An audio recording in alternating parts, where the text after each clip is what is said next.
Attention all you rule breakers, you misfits and troublemakers, all you free spirits and pioneers, all you visionaries and nonconformists. Everything the establishment has told you is wrong with you is actually what's right with you.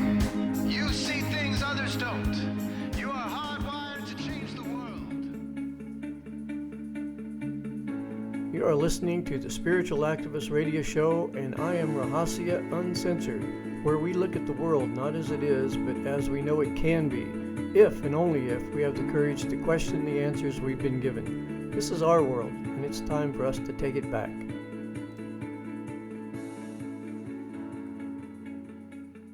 Okay, today we're going to be talking to Sheldan Nidle. My wife Dara and I, we went down to visit Sheldan and his wife Colleen here a while back.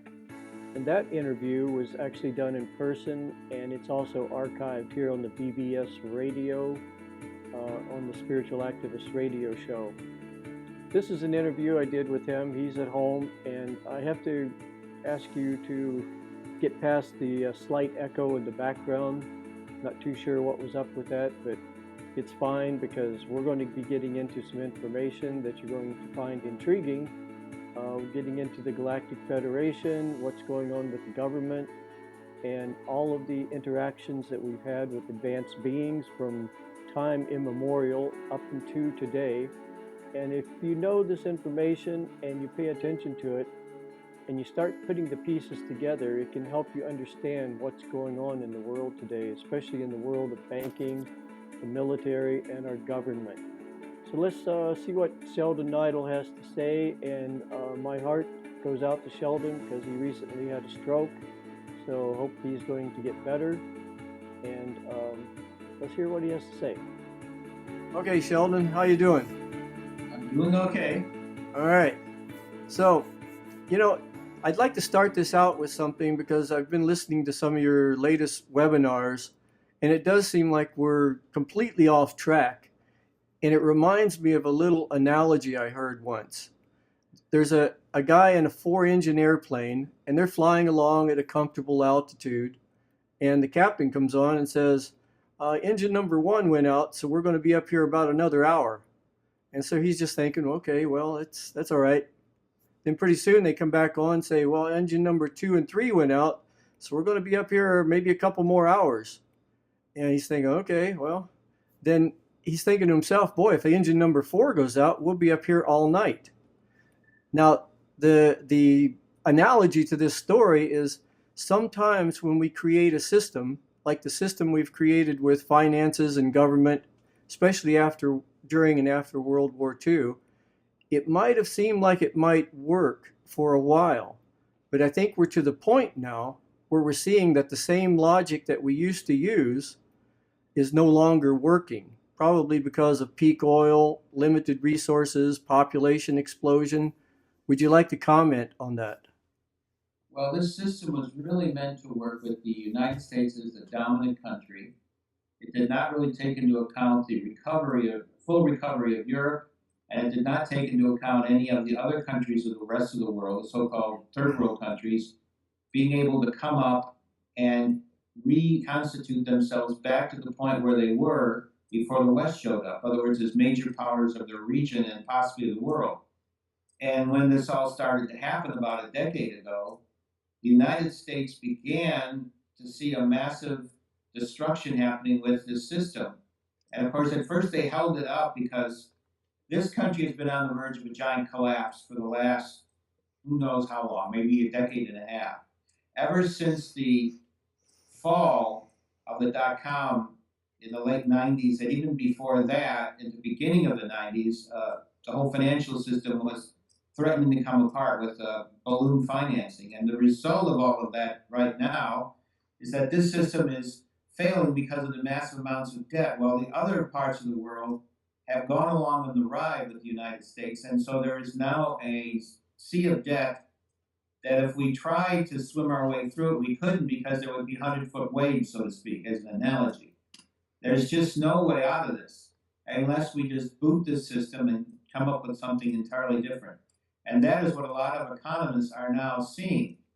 But the West does not want to let go of the position that it has right now. And so if you were to look at this just from an outside view of this planet with the galactic's not in it at all, you would be talking about, as a lot of people who are experts on Wall Street, the stock market, etc., are just saying we will have, before this year is out, a massive collapse of the entire system and a depression greater than the one in the 30s.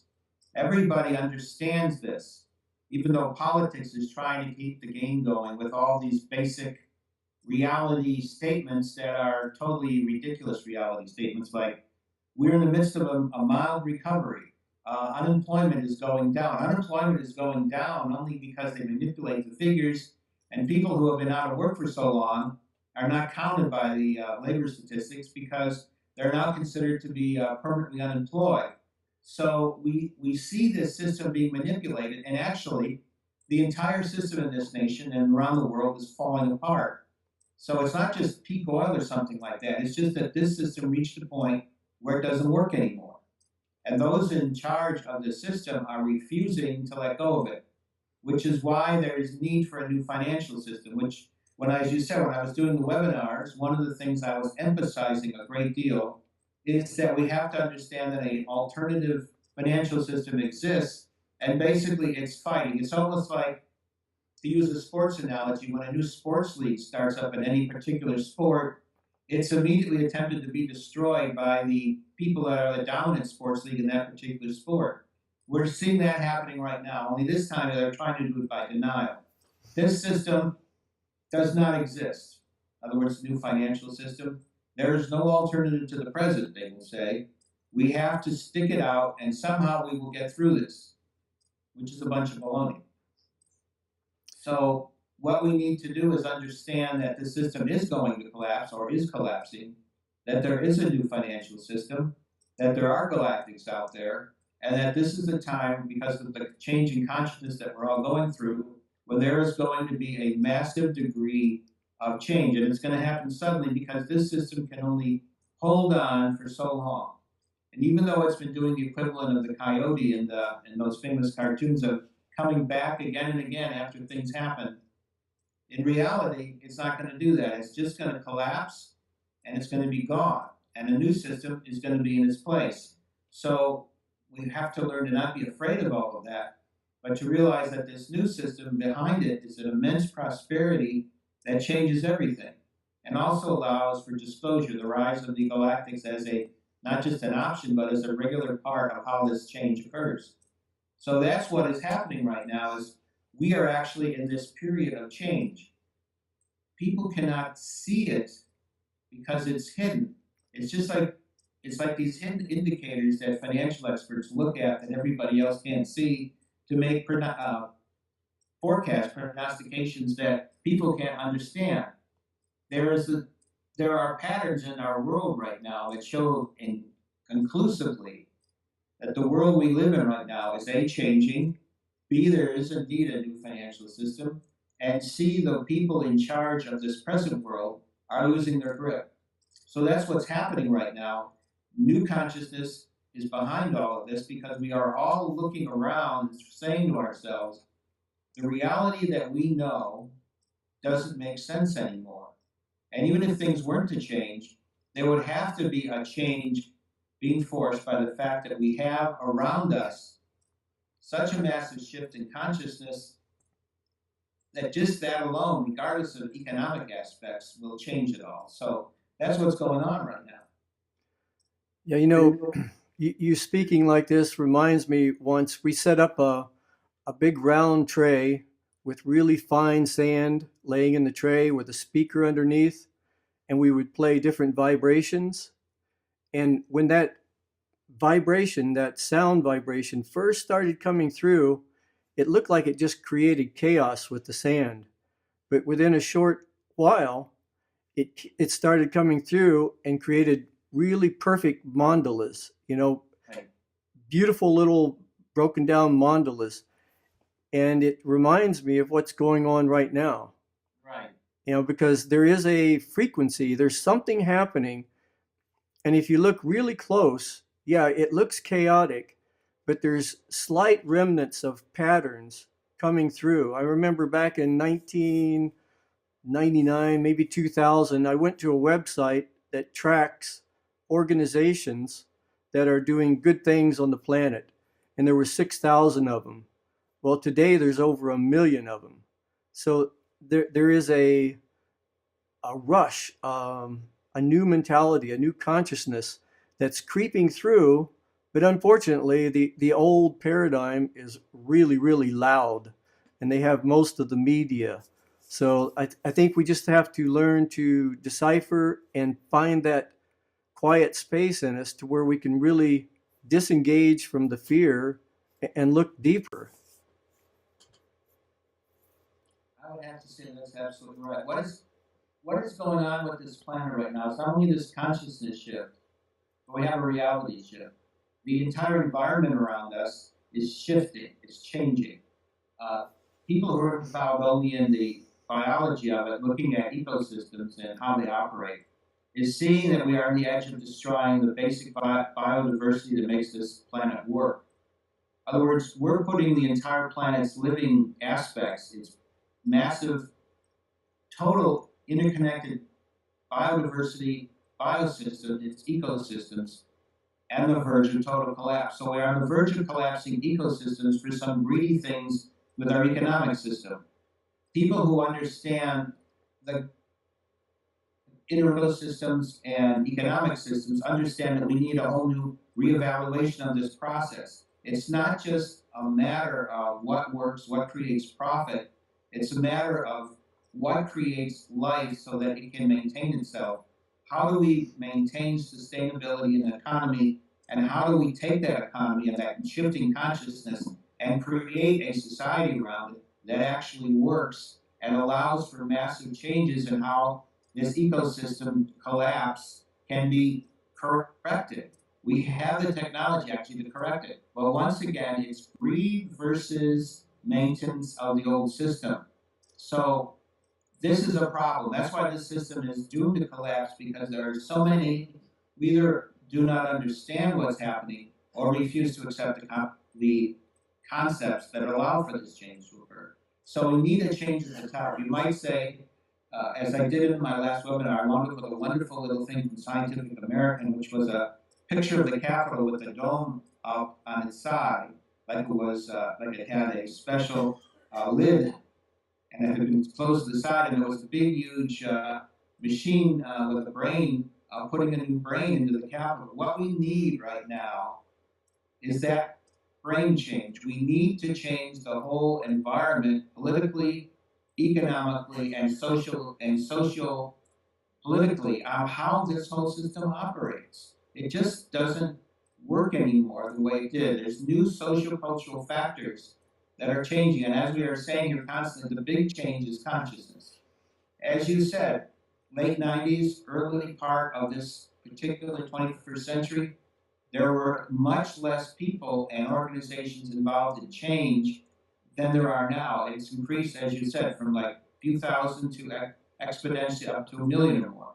This is happening all around the world. There are economic systems based on so-called small world, like E.F. Schumacher talked about, all over this planet, and they are being interconnected with banking systems. There's a whole alternate economic system that's already been created, the barter system, and other things related to it, that now have to be interlaced together and a system created. And one of the things in the new economic system they're talking about is doing just that, taking a gold standard, not like the one from before, but a gold standard based on prosperity, and taking that system and getting rid of this hierarchical, some are rich, some are very poor system of economics that we now have, changing all of that and creating something different that's also based upon social accountability. We need to create a new type of corporation, whatever name you want to come up with it, that allows for large companies to only maintain themselves as a livable entity when and only when they show a vast accountability to the communities where their businesses are located in, and that they do this on an interconnected basis to sustain not only a network of communities, but also to sustain nations and to not work one nation against the other as they do right now. This change is something that is being bandied about not just by intellectuals in university environments, but by economists working in big businesses around the world who are coming together and saying to themselves and then saying out loud in articles, it is necessary now to do a massive rethink of how this particular society, whether it's politically, economically, or culturally, how it operates, because we are no longer able to sustain it with the basic concepts that we now have. Yeah, to sustain this, we would need several planets because we've built a system that requires infinite growth, financially and otherwise, but we live on a finite planet with finite resources. So this tells me that, remember Einstein, he came up with a quote that said, we're never going to come up with solutions from the same level of consciousness that created the problems. We need a massive conscious shift in civilization, because we need to stop being consumers, massive consumers, and start building an economy based more on service, if anything. Because I look around my office here and there's so much that I've bought over the years that I really don't need, and it's going to end up in the dump or at a yard sale or something. That shift of consciousness, that change of mind is going to be an important part of what's happening. That's what intrigues me about what people like you are talking about, because this is the only thing that's going to save us. We're never going to be able to fix the system from within the system. It is too dysfunctional, too broken, and if we fixed it, it would just completely devour the rest of the earth. Exactly. One of the major things to look at is the whole concept of consciousness. This is something that has been largely dispelled in how this whole system was set up. It was set up that basically we had one world, which is this physical world, and that the spiritual aspects of this world were secondary. All they were important, let's say on a Sunday or a Friday or whatever day of the week your religion said you had your services, but except for that, you did things on an entirely different way of thinking about things. You did not use that moralistic tone, that service-oriented concepts. So what has happened here is we've created a non-service-oriented economy based, as you said, on consumerism, whose sole purpose is to just keep growing and growing and growing. And when it can't grow one way or another, then it causes massive inflation.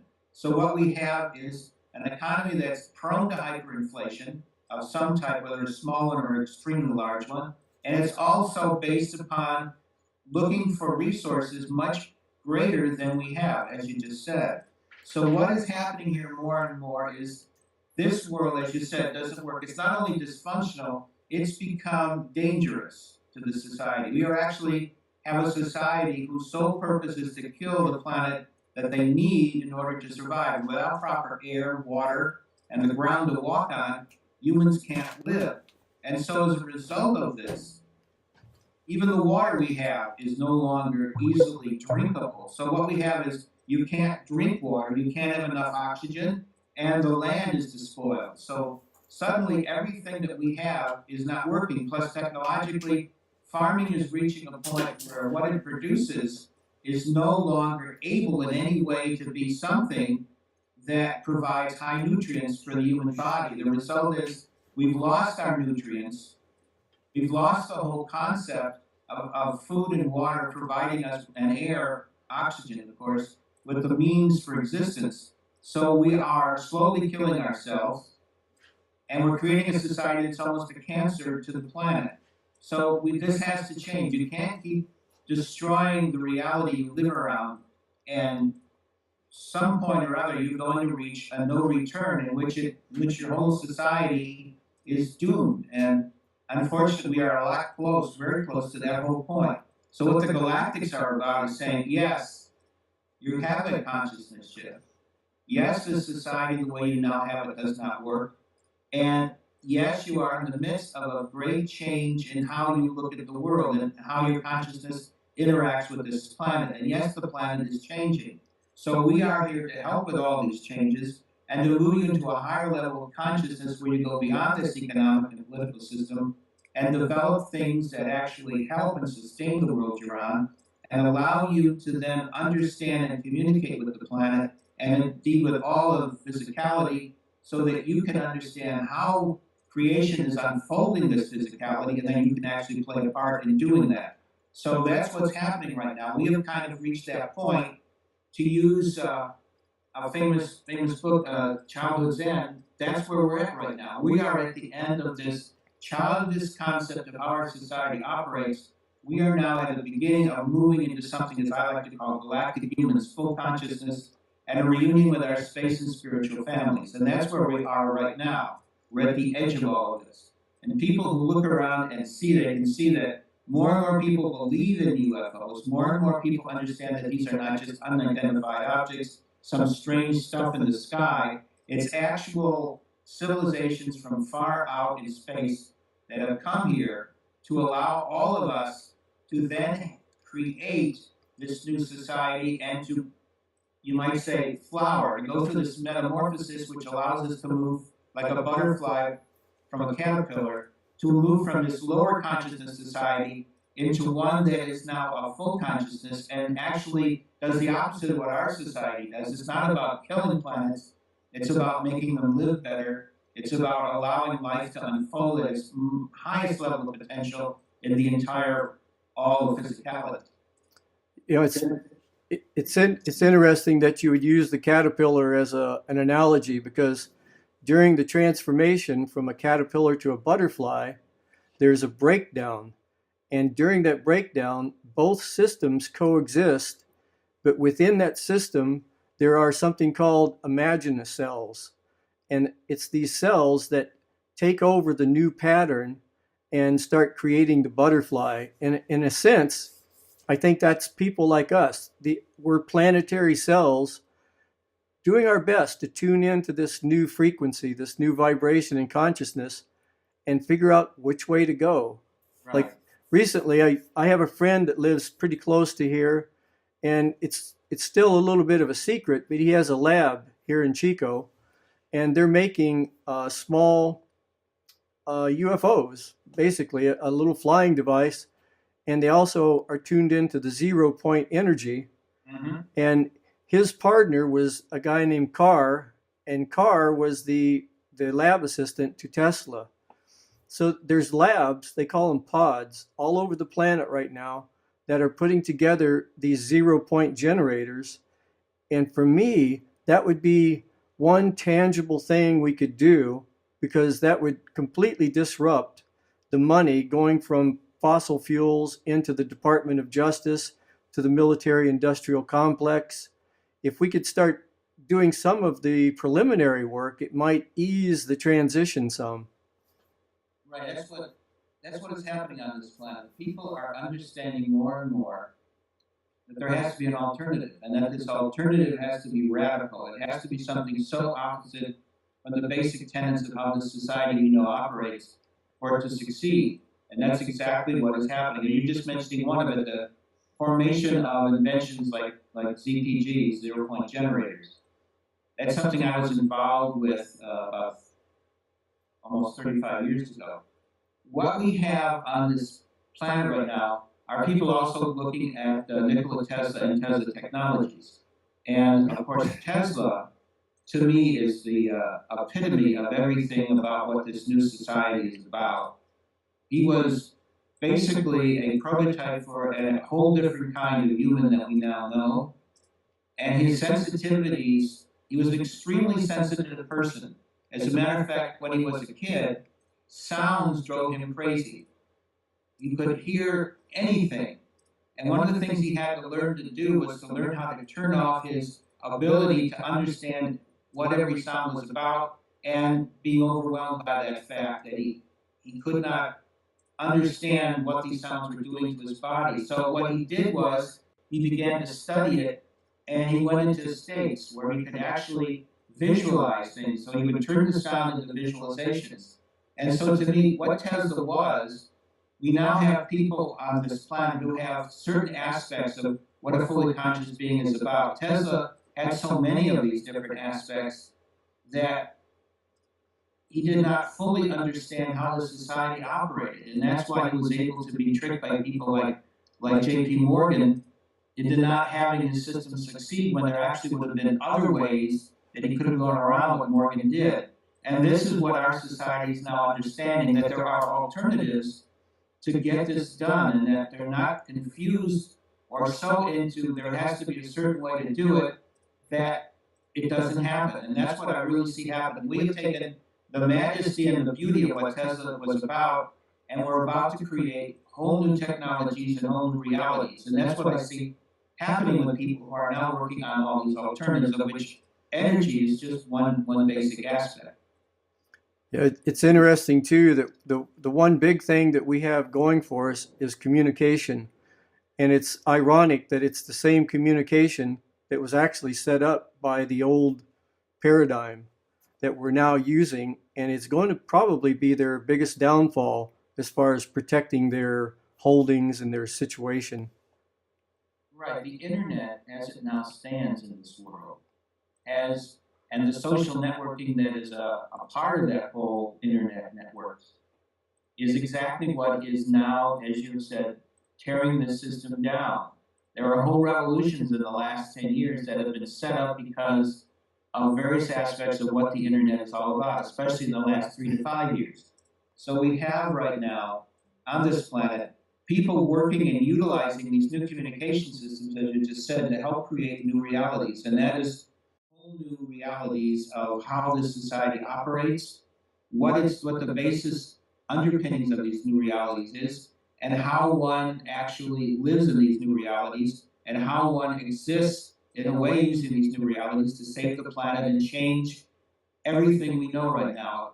We are in the midst of such a basic paradigm change in everything, from science on downward, that this entire world is about to shift, is about to change. So do you think, I think you call it BRIC nations like Russia, China, Brazil, India? Right, I kind of put two eyes into the BRIC. I put Ireland in there as well. All right. What do you have to say about them? Are they doing pretty good at this? Are they in touch with this new paradigm, or are they just going by the seat of their pants?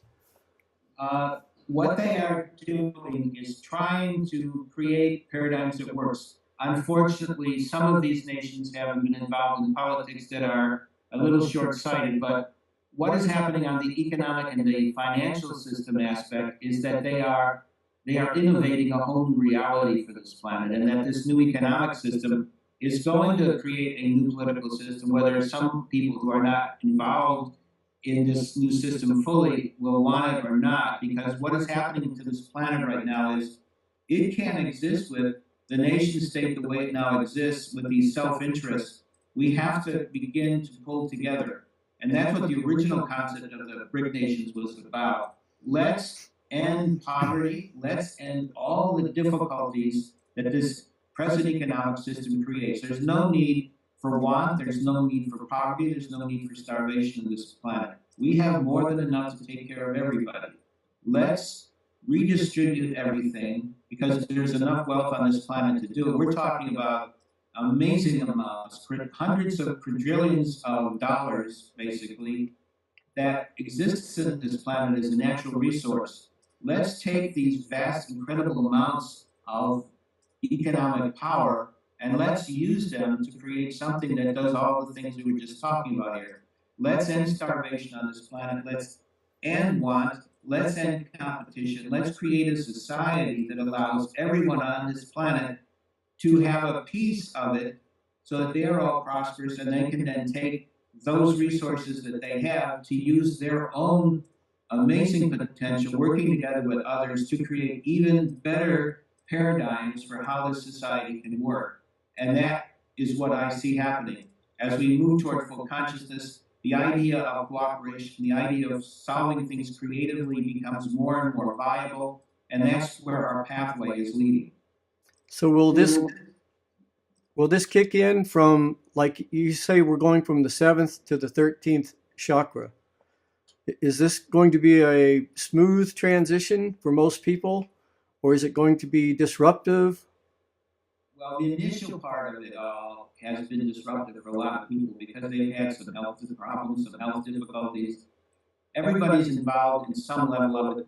You have an amazing amount of change that happens when you do all of this. What happens first and foremost is as these new chakra systems come in, they begin to disrupt initially how the system flows, how the body operates. And as they come online, they begin changing this flow, and it becomes better because there's now more possibilities in how the system can come together. So as it increases the overall integrity of the system, it has to downgrade the old system. So this is the thing that has caused problems, this transitional period between how our bodies used to operate and how they need to operate to be fully conscious. So we're moving in that direction. The final jump will require some great assistance, which is why the Galactics are here. They are here for two reasons. One, to act as our eventual mentors of moving into full consciousness, and most importantly, they are here to act as the people that will be the way showers to show us how this can be done. Through what series of technologies does it take to move this entire planet from where it is right now into full consciousness? And that's what we're talking about. So, Sheldon, I've noticed that we are really poised for war in the Middle East, and the Israelis are talking about even a thermonuclear war, which would, in turn, the Russians are saying that they would get involved, the Chinese would get, it could cause something. Are we being, is somebody watching over us from a higher level of consciousness to not let this happen, or is this a real danger? There's a danger in it, but what is happening is we are being watched. First of all, the nuclear option has been thrown out the door. They have basically said that if it takes their technology to totally get rid of all nuclear weapons at a point when nuclear exchange seems inevitable, they will do so. They will not allow exchange of missiles or bombers or bombs or whatever basic aspect is used for the exchange of these weapons. Secondly, they do not really want another massive war on the level of World War III, which is what things in the Middle East have the potential for. Let's look at Syria, which is basically has a massive potential for this. If you were to look at where Syria now stands, we have China and Russia on one end, we have the Arab nations, most of the other Arab nations on the other end, we have their allies in the West, France, the United States, Great Britain, etc., on the other end. Basically, you have a situation similar to what before the beginning of World War I, what happened to the Balkans, just exchange the Middle East for the Balkans in 1914, and you have the same basic thing happening. This is not a viable option. So what is happening right now is it is necessary, it is essential that this war not happen. So that is what is being looked at very closely by the Galactics. We cannot allow this to happen. Secondly, we cannot allow any sort of Tinder effect to happen that would cause this to occur before the change happens. So they're speeding up the change, A. This year, 2012, is a very important year. They intend to use that year to bring forth a great shift in how this world operates. The timeline that now exists is about to run out. The way the system of the powers that be on this planet operates is running out. They all know that. That's why they're trying to get this done before the summer or spring, some kind of a conflict. That will not be permitted. So just look at it as a quasi-Cuban Missile Crisis that is not really going to get that serious, but that has potentials only for speeding up and accelerating the change that we now need. Yeah, it's definitely something that we have to pay attention to, but it does seem like that this year is a really important year because for whatever reason, the Mayan calendar, the Aztecs, the Hopis, we have so many people focused consciously on this year that something has to happen, because if it doesn't, we're going to lose the attention of a lot of people. I think a lot of people would just go, oh, well, I guess nothing's going to happen. I think this is the year that something has to happen. And if they're watching us and they're controlling and manipulating and helping us through this, I think it's down to the wire. Even in the Mayan calendar, I think it's in June of this year that Quetzalcoatl is supposed to come back, according to the Aztecs and all that. So there's a lot that's supposed to happen this year. I would say that that's absolutely correct. What we have right now is a series of secret sacred societies operating under these Senate masters that have created a new financial system. Governments, the old financial governments that are in power right now, on the verge of collapse, both economically and politically. And we have a potential major conflict on another side, seemingly ready to blossom. What needs to happen is we need to allow the system to collapse without war, and at the same time raise up and within the rubbles of that collapse, even as the collapse is happening, a whole new system. It's kind of like a flower that comes immediately out of the rubble. It doesn't wait for the rubble to the dust to settle, so to speak. This is what is about to happen, and this year is that year of shift, that year of change. So what we are looking at right now is that this indeed is a period of great change. People who study timelines, people who look around at how you can change timelines, are seeing that there is only one thing happening on this planet, which is something which the mind learned a long time ago. The system of how this reality works is about to run out. It's almost like it's a mechanical clock, and at a certain time in this year, the spring that runs that timepiece is going to stop, and the great watch is going to no longer be able to go tick, tick, tock anymore. And that's about where we are right now. Sheldon, there's been something that's been on my mind lately, especially living in Northern California.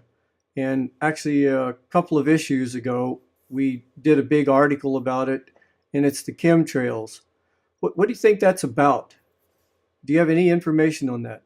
Okay, the chemtrails, the cover for the chemtrails is that there's supposed to be this stuff being released into the atmosphere that looks like some strange form of aircraft contrail, but it's filled with all kinds of weird chemicals that is supposed to be for some form of weather control. And I think in terms of Northern California, it has been. What it is doing is basically creating a very horrible shift in rain patterns, especially for the central part and the southern part of California, which basically extends from around way out where we are right now, or the Sacramento area, basically, all the way down to the San Diego and the California border. This is bad because we just had a wonderful rainy season last year, and we needed really another one to end the whole drought period. We went through an immense drought period of over half a decade, and we just finished it up last year. Our hope was that we would have another rain. So I see it as a negative change in weather. But what I see more with this is they have heavy metals, etc. When this stuff, this heavy metals, gets into your body, we're going to breathe it because it's chemtrails. It's coming into our atmosphere. It's settling on our legs, it's settling within our bodies and our lungs. It's causing all kinds of problems because these are poisonous heavy metals. They're not good for the body. Matter of fact, every basic system that tries cleansing, the basic thing they're trying to cleanse is heavy metals in the body. For instance, people who have gone through entire changes in their teeth when they had mercury fillings, because mercury, another heavy metal, is highly disastrous. It's a poison in large concentrations, as it does in dental fillings and the so-called original amalgams. So the same thing is happening with all the barium, the strontium, the aluminum, and all the other basic things that they are pouring into the atmosphere. Yes, it can be used for weather change. Yes, if they are using experimentation on a large scale, they are doing it. They're proving that they can stop rain. They're doing a great job of it. They did it last year, and they would stop periods when we had huge rains, and it would just stop for a while. And you would see these huge chemtrails. Now, they're just going for it all over this country because what they are doing is poisoning us. And what the Galactic Federation is doing initially is just cutting down on the amount of poisons. They haven't shut it off yet completely. There's some things that have to be done before they can do that. But in the interregnum, we have to understand that there is this stuff, which is the only thing I can call it, because I don't really know of any name for it. Chemtrails is just a moniker for the first stage of it. That's out there. Yeah, I know. They found aluminum oxide. I think there's like 2 or 3 other heavy metals in it. Right. And it's hitting the ground so heavily, like up in Mount Shasta, that it's killing trees and it's raising the alkaline content of the soil so much that there's certain plants that no longer grow. So there has to be another reason for this, but sometimes it's hard to tell the difference between a malevolent action and just out and out stupidity and greed, because there might be people making billions of dollars buying all these chemicals and spraying them in our atmosphere. Well, they are making money off the contracts, but the purpose of the contract is malevolence. It's not good stuff that they're doing. They're not doing this out of some joy. They're doing this out of some attempt as part of a larger program for population reduction. But this is all going to end. One of the things, as I've gotten more and more into this, initially I was kind of a little skeptical about it, and then I got into it more and more. And lately I've been watching, I go walking in the morning, and I watch these guys doing their little game every morning of filling the skies with their chemtrails. When you watch the jets who are landing at Sacramento International Airport, and you see these guys, you see that the jets go by and there's hardly anything coming out of their exhaust. These guys, you can barely see the jet, and you see this massive amount of trail behind them of these chemicals. And you know it's being done for a purpose. It's not just to fill the sky with these wonderful things that look like smoke. It's being done for another purpose. And as you know, up in Mount Shasta, they even had a resolution to not have chemtrails in that area. And of course, they then destroyed everything in Redding just south of there that particular year that they did that. Right. And it's unfortunate that people do not fully understand that this program is not a positive one, it's a negative one. And it is going to end. It's not much longer. But meanwhile, it is leaving an effects on a lot of people, because we are the ones who are changing the most, so we're the most that are susceptible to the whole group of chemicals, these heavy metals, that they're dropping into the atmosphere every day. And I mean every day. I mean, I hardly have seen a day in the last month when they haven't had this stuff in the atmosphere. Yeah, it's been pretty heavy up here too. So there's another question that's come up in my life here lately.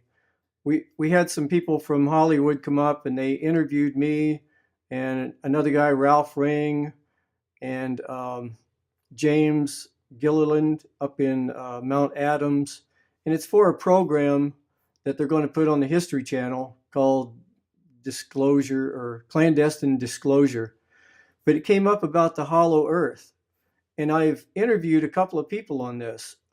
Some people up in Mount Shasta that talk about the hollow earth, but on a fifth dimensional level. And I've also interviewed Colonel Woodard, that was in the Air Force for 11 or 12 years and spent 11 years about 28 stories down. And he said the whole earth is filled with tunnels and that the earth is hollow. And it's so hard for me to grasp this, especially without hard evidence. But come to find out, with the help of the government, they have 2 icebreakers, 2 nuclear Russian icebreakers now that they're going to be taken to the Arctic to really find out if this is true or not. So a lot of people do take it serious. What do you know about this as far as it being true or not true? Well, since I was a kid, I have known about inner Earth. I even have been in inner Earth. The geography of our planet is entirely different than the stuff you read in various science texts based on geology. When I was in college, I took the whole beginning part of geology, and what was taught in those courses about the nature of the planet, I just don't buy anymore. I never really had bought it for a long, long time. And that is that the planet somehow has this huge magma that goes from the crust all the way down to the core. And it just doesn't exist that way. There are too many anomalies, but the very nature of the auroras, both north and south, the aurora australis, the aurora borealis, whatever you look at how the auroras are created, more and more you see that it has to be a central sun, not some outside radiation force, some cosmic ray thing or whatever that's causing it. And as you begin to understand that more and more, and you begin to look at people who have been there, and I compare notes, you begin to see that the planet is hollow. Plus, one of the things NASA did during the Apollo flights back from the moon to the Earth was allow them to take actual pictures of the North Polar Hole. So you can see it there with a NASA photograph, Apollo whatever at it. And of course, the one I've used a lot is the one from Apollo 11 and the other one from Apollo 14. But what we have also is realized that an ESA satellite in 1961, I think it was, in Life magazine, the very cover showed the North Polar region and showed the hole. So, yes, there is a North Polar hole, B, it is very guided by special fields, and two, people on this planet that do commercial flights, etc., know that when you get too close to the North Polar hole, your magnetics go crazy. So actually, they fly quite a distance away from the North Polar hole, not from the North Pole proper. So, because the North Pole proper really doesn't exist, it's just a geological thing on a map that isn't really real. What is real is that the geomagnetic poles of the planet keep shifting, and what they do is they shift near the edges of this hole. The whole Russian submarine found out it's about 800 miles across at the North Pole. So as you begin to see all of this and you understand what it is and you meet the people inside of the planet is a five-dimensional reality of fully conscious beings, and it's called the Gartha, which is the name in Lemurian, Ad meaning inner and Ertha meaning the old Lemurian name for Earth. So right away, Gartha simply means inner Earth. And Gartha and the Garthans are incredible beings, incredible place. It's what this planet will look like when it extends from both the inside of the planet to the outside of the planet. A magnificent, unbelievably beautiful place. And that's where we're headed towards. One of the things that's going to shock a lot of people on this planet is the whole concept that we are indeed living in a hollow world. We're living on the outside of this hollow world, and the Garthans are living on the inside, and that all planets, not only in this particular solar system, but throughout physicality, throughout this galaxy, are hollow. Even solar objects like the sun are hollow. So you know there's a whole different physics involved other than the physics that we now possess, and that there has to be a paradigm shift. And sure enough, physicists, geophysicists, all aspects of science dealing with the need to understand this reality are moving more and more toward changing how this particular reality is looked at. And that the whole concept of a physicality only and no spiritual aspect is ludicrous. That we need to work on how to combine and put together the spiritual aspects, so-called etheric world, and the so-called physical world, and how do we understand how these interact with one another, and how does one leak into the other, physicality into the ethereal world into physicality. An example of that is zero-point energy, which is ethereal in its nature. So we need to change, because all people who design anything to do with zero-point generators or look at this energy know it defies every major law of modern physics, which means one thing. When you have something that can be proven to totally alter what you're talking about, it means that what you're talking about in so-called mainstream physics is wrong, and it has to change. And when you change that mainstream physics, you change the whole ball of wax of how this reality is looked at. And that's what's happening right now. So inner Earth is just another one of these keys, like the consciousness shift, that our world is indeed about to change, and a lot of people it's going to be a pretty shocking thing as this event occurs. Yeah, what's strange is everything about Hollow Earth. I started out being really not believing it at all. But the more I looked into it, there's a lot of science popping up that's changing the geographical knowledge that we used to have. Like from when I was a kid, it was Genesis and God created it in 6 days and rested on the seventh, to the Pangea theory. And now it has this crust displacement theory where the Earth expanded out, the crust and all that. But now the Japanese are coming up with some evidence that at the center of the Earth, it's not as solid as we thought. There's a bird that flies north in the wintertime, and it could not survive in the frozen north. It's going somewhere where it's actually warm. Then you have people like Dalai Lama saying that no, Shambhala is actually a real geographical place. Right, it is.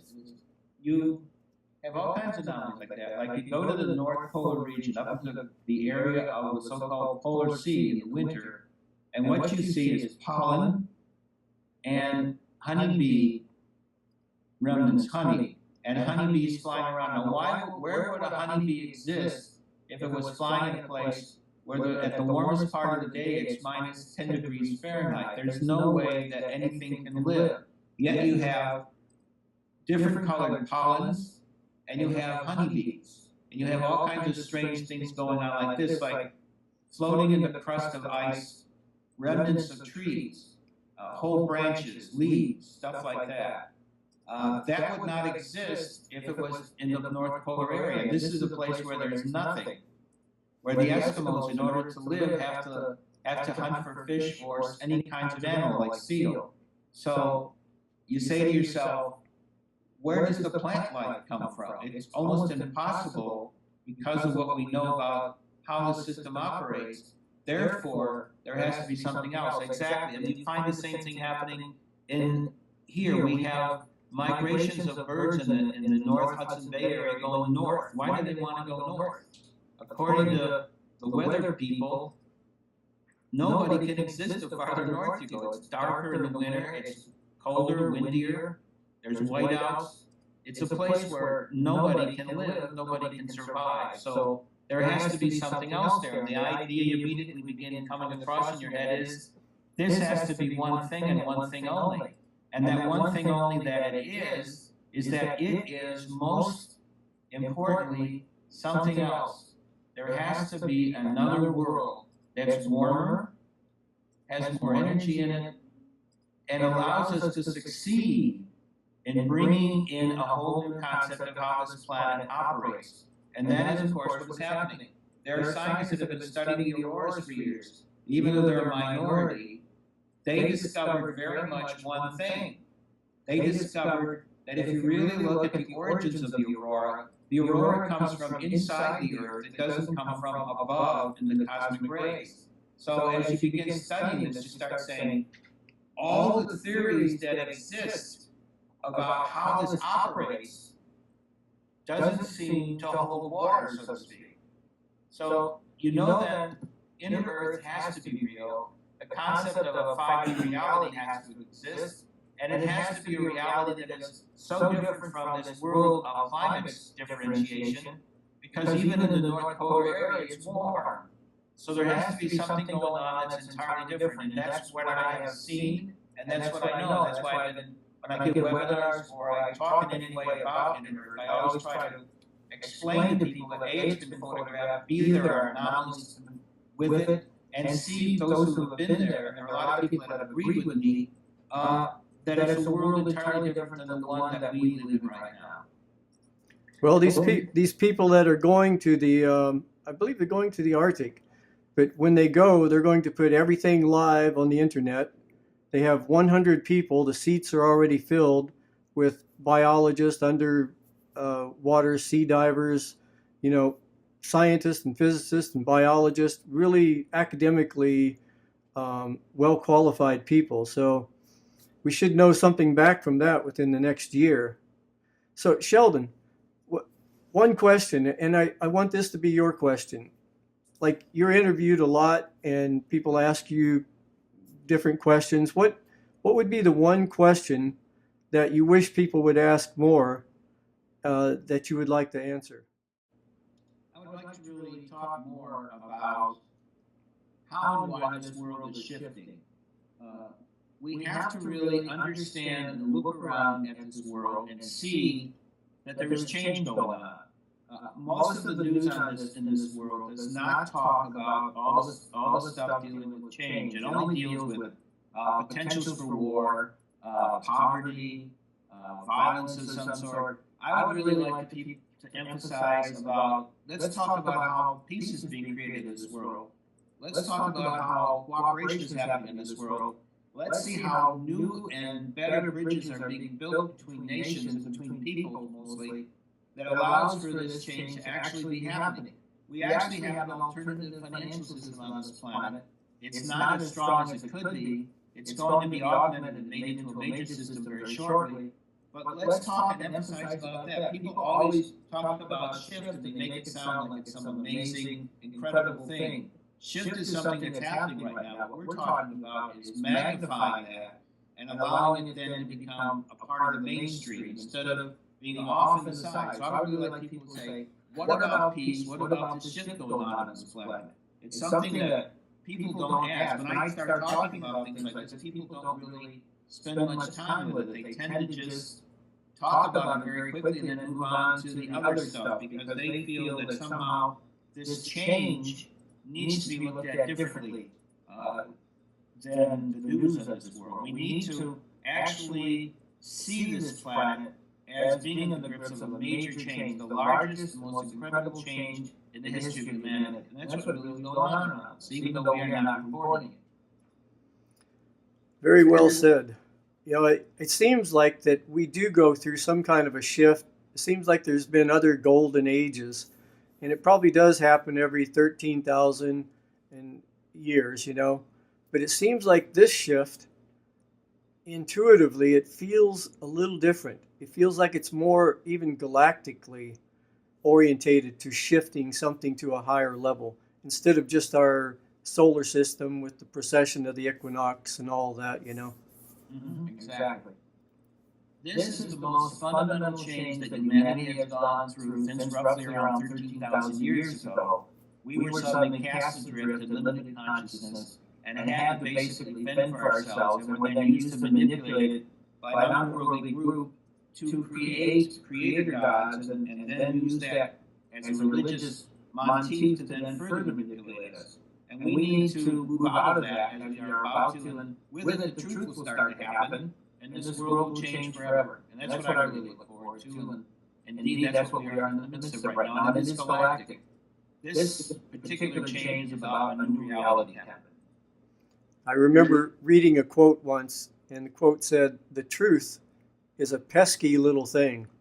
You know, and it's true. The truth doesn't have to be supported like a lie, and it just keeps pushing and pushing. And I think the truth is going to come out and come through. And it's interactions like this, Sheldan, that really help. So I really appreciate your time and looking forward to your webinars too. Right, I'm going to have another webinar, which is going to be on the 19th and in the afternoon at 12 o'clock Pacific time, and on the same second one of it in February the 23rd at 6 o'clock Pacific time. It's called a heart-to-heart talk with the Galactic Federation. And what I'm going to be doing is talking about the origins of the Galactic Federation, its purposes, why they're here, how first contact will affect the planet, and finally, becoming a star nation and what it means. Let's look at what our future is about. But more than that, let's see all the different aspects that are leading toward what this future is about now happening in our world. I'm already signed up. I know, and I can't wait to have a lot of other people signed up for this too to help explore this, because what we really need to do is be honest with ourselves and the need to really understand what the Galactic Federation is all about, and that's what this is about. And I see this as an exciting time for everyone, and this is a way to help explain to people the meaning of what this exciting time is really all about. And that's what we're going to be doing in these two sessions of our next webinar. These are amazing times. And Okay, also, go ahead. let me just explain to people if they want to register for it, just go to our website, which is www.paoweb.com, so that you can sign up and find out more about it. Very good, Sheldan. All right, tell Colleen I said goodbye, and we'll be talking to you soon.